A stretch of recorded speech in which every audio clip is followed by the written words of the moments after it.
বিপিএলে মাঠের সময়টা ভালো না গেলেও মাঠের বাইরে জনসচেতনতামূলক কাজে দুর্দান্ত পারফর্ম করছে ঢাকা ক্যাপিটালস। চট্টগ্রাম পর্বের বিরতির দিনে ক্যান্টনমেন্ট পাবলিক কলেজে মুস্তাফিজ, সাব্বির রহমান সহ টিমমেট, কোচিং ও ফ্র্যাঞ্চাইজিটির স্বত্বাধিকারীরা। প্রিয় ক্রিকেটারদের কাছে পেয়ে সেলফি ও অটোগ্রাফ নিতে ভুল করেনি শিক্ষার্থীরা।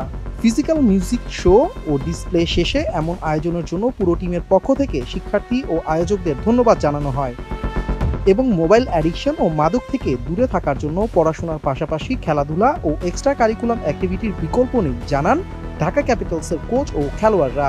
আমাদের ছোটবেলায় মোবাইল ফোন ছিল না, সুতরাং আমাদের মোবাইলের প্রতি কোনো অ্যাডিকশন ছিল না। মোবাইল যে নেসেসিটি, ইটস নট অ্যাডিকশন। তা আমি এটাই বলতে চাই বাচ্চাদেরকে যে মোবাইলের অ্যাডিকশন থেকে দূরে থাকতে এবং ডেফিনেটলি ড্রাগস থেকে দূরে থাকতে এবং নিজের একটা সুন্দর জীবন গড়ে তুলতে।